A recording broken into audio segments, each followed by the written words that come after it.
I'm now live again. I'm just trying something else out here. I pushed my contraption down further toward the table. It's still, the lighting is still sucks, but at least I can kind of see what I'm doing because the top of my iPad is above my eyeball. So I'm looking down like this. It's Someone had asked, the only comment I had on the last stream was whether I use these for writing or drawing. What I would use this pen for is unknown. I haven't bonded with it enough to know what I do with it. I'll probably just put it in the drawer with the other ones and deal with them later. The nibs are just a little bit too broad and a little too firm. This one, on the other hand,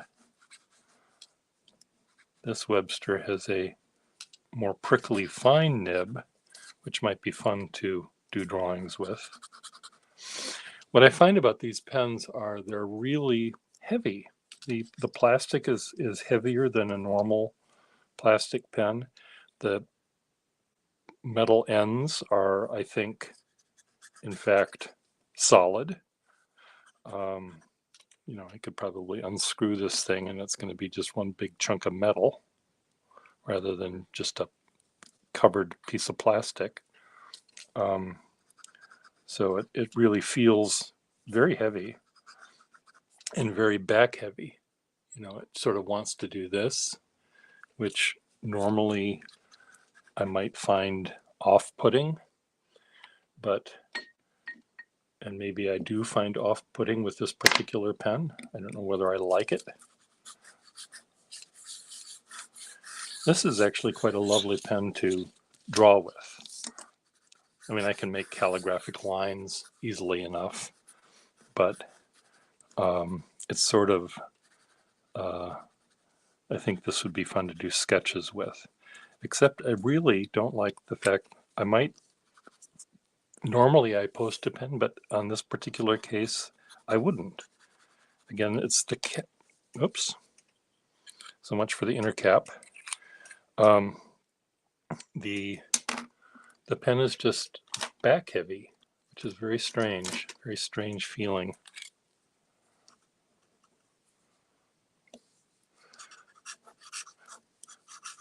This is another nice nib.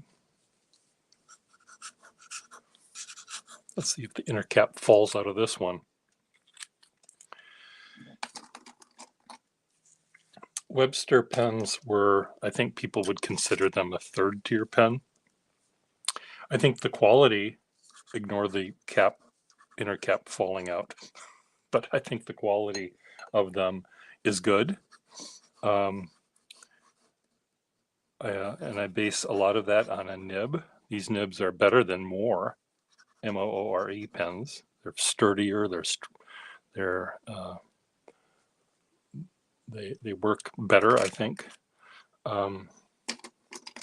So this fun little inkwell I got from one of my neighbors, Deb Peck, at the Philadelphia Pen Show. And it's just this little eyeball, this little glass eyeball.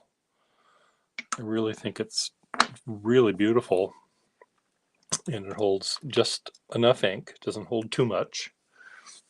It holds just exactly the right amount to dip your pen, even if it's completely full. I don't think you could, it's not meant to fill a fountain pen, but it's meant to dip a dip pen. So it's exactly the right size.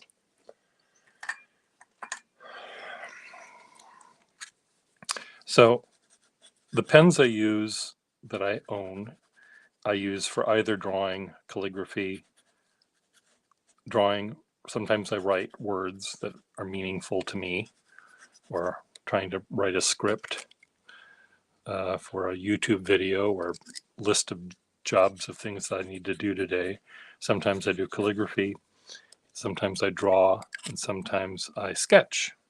And what is the difference between sketching and drawing, you ask? Well,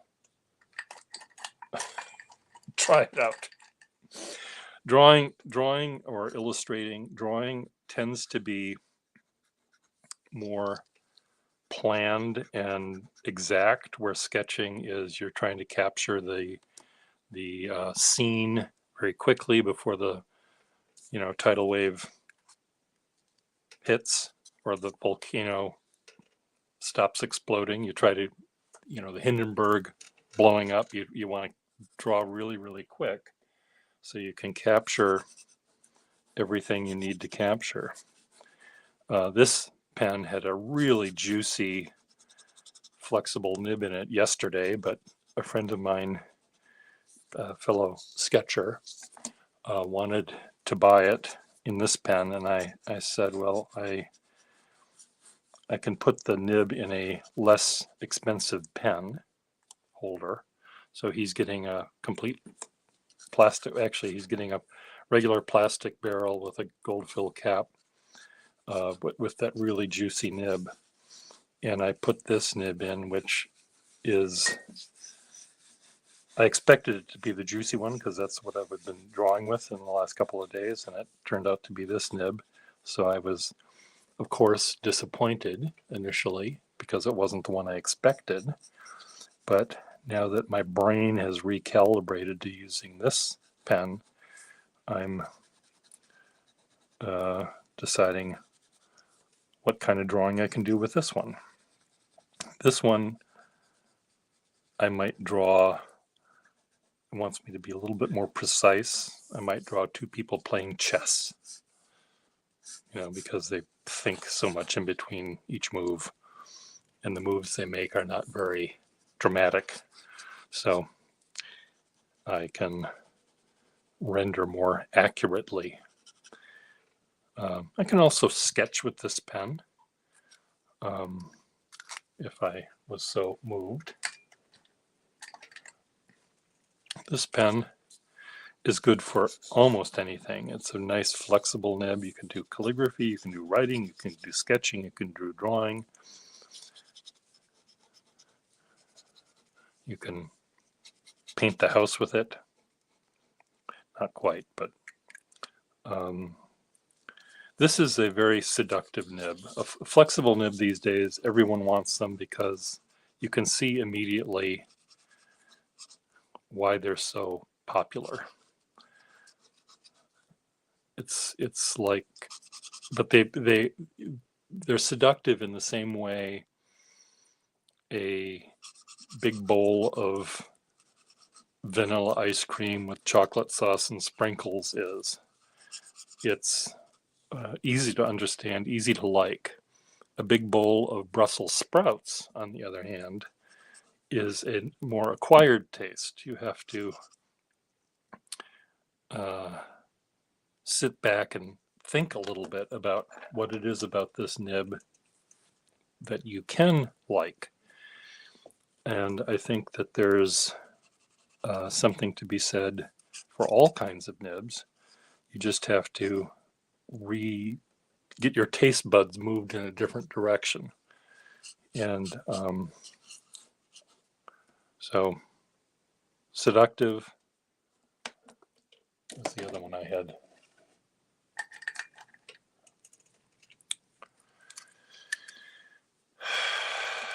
This one has really fine nib on it.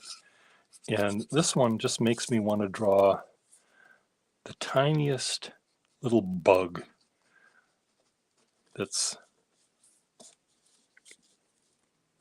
eating this tiniest little leaf on something in my refrigerator. Do I have a leaf in my refrigerator? I probably have bugs there, but it just makes me want to zoom right in. My eyeballs zoom right in to the tiniest details when I'm using a pen that has a nib that's so fine as this. And zooming in on tiny details, whether it be drawing an illustration of a bug or coming up with exactly the precise word for you to use in your valedictory speech. You know, it's just this focuses your mind. This one doesn't. Do you need your mind focused? This is writes the script for the PBS NewsHour.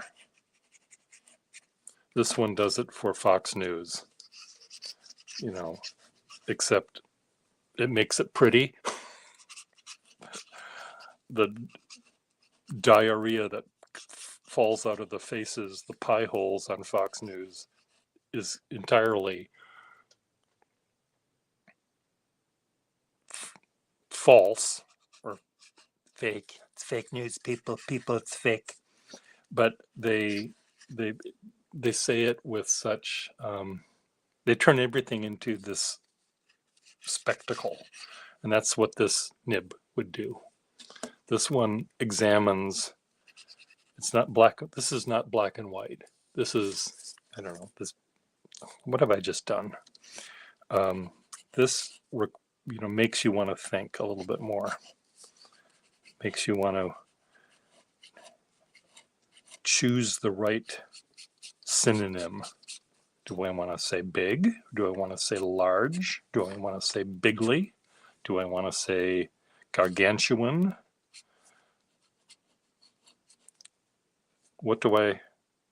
This makes you think. This little tiny point. This one just makes you talk loud.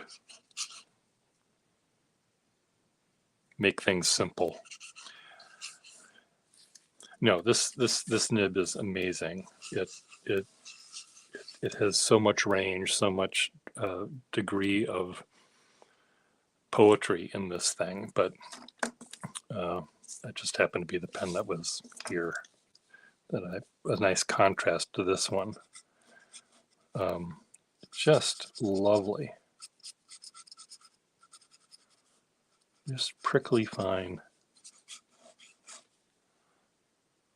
I do drawings with both of these, and sometimes the drawings are very aggressive and sketchy. Sometimes, so I'm able to draw with versatility and use any nib sort of for any drawing. But some of them make it easy for me to draw in a certain way because their nib is constructed in a certain manner.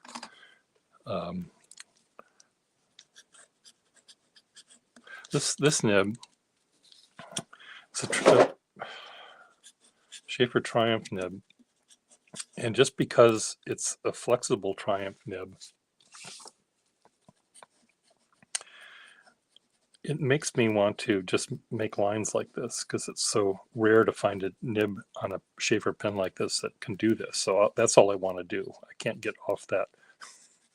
I can't actually make this nib do anything for real. I just want to drive it up and down the driveway because it's so cool. Now this nib, what would I use this one for? I think I might use this for writing notes for a speech I will never give because I couldn't actually come up with a cohesive thought because it'd be too much fun just playing with it. So here's a skyline. This one I think has a nice rubbery nib. Yes, it does. This is similar to the pen nib that was in that gold fill one. And this one is really nice because you can push it all different directions. And that's really fun with a nib that's flexible. A Waterman I wouldn't do this with.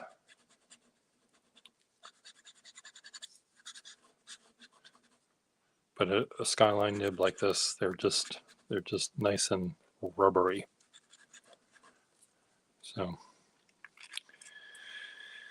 probably sell this to someone soon, even though I like it myself a lot. But I do have a customer that is keen on flexible nibs. I mean, I have lots of customers that are keen on flexible nibs, but this one,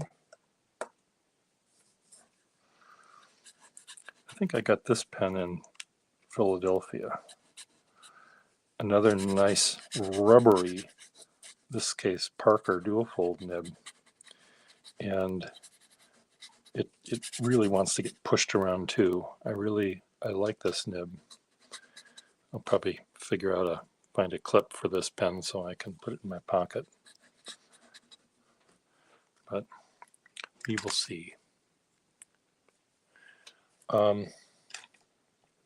So at least I know now that this contraption on this desk will work, because at some point I do want to have the camera this thing be another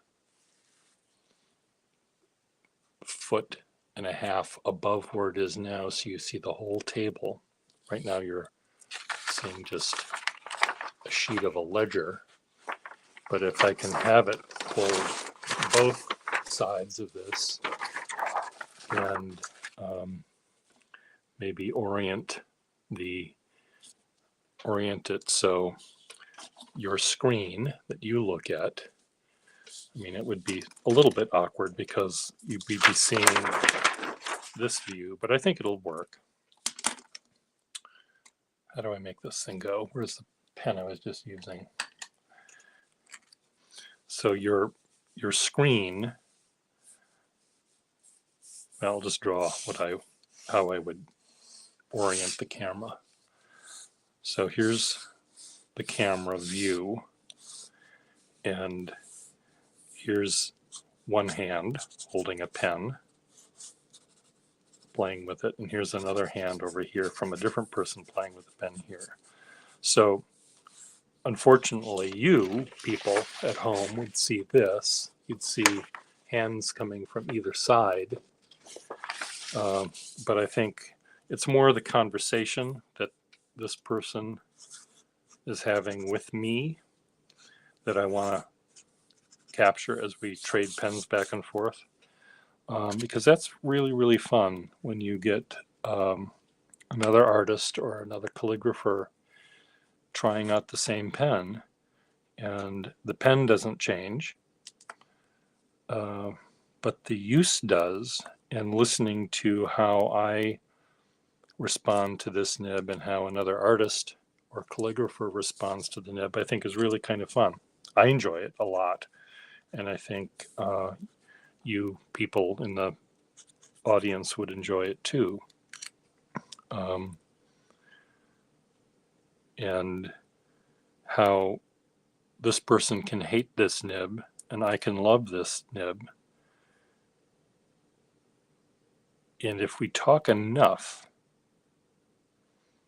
and we listen enough, I might love that nib a little tiny bit less, and that person might learn to like this nib a little bit more. And the nib hasn't changed. It's just our perception has changed. So that's what's really, really fun about a conversation with another pen person. And you get this talking to pen collectors all the time. You can say, oh yeah, I got 3 of those, or I hated that company. They made shitty pens, and you end up having a fist fight because you so strongly disagree. But when you talk about the nib, the nib,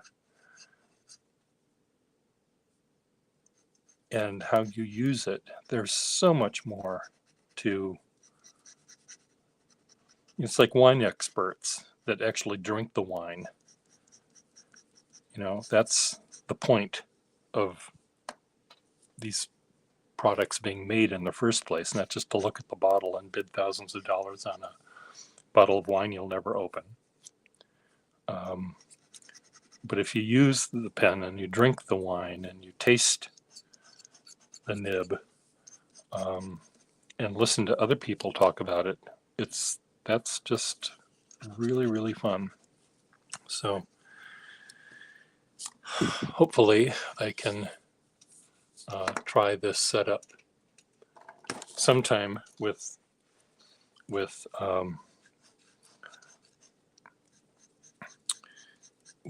someone before Cedar Bylard. He's planning on coming out here to the Boston Pen Show, and I'll play host to him as he played host to me at the California Pen Show. But at some point before then, I'm sure I'll be having other collectors here, other pen users here, and we can have a conversation like this, and record what we seem to think. This pen is just covered with ink in here, and anyway, I'll figure out why it's doing that. Well, I know why it might be doing it. The sac is connected actually to the threaded part of the barrel, which is shoved into this pen, and the section is friction fit into the threads just like a normal pen, except there's no seal between here and here, so there could be little ink that makes its way from this part of the plastic to that part of the plastic. The sac is connected to this side, and this is not cemented in, so it is not as airtight as it normally is. So there could be leaking going on here. It also could be that there's ink on the inside of the cap here that got there when I put the pen in my pocket upside down or something. So we'll see. Anyway, well, thank you for listening to me again. I'm glad I was able to push this holder down a little bit so I can actually see more what I'm doing. And it's closer. I still have to figure out the lighting better than I have. I just made it better, I think. But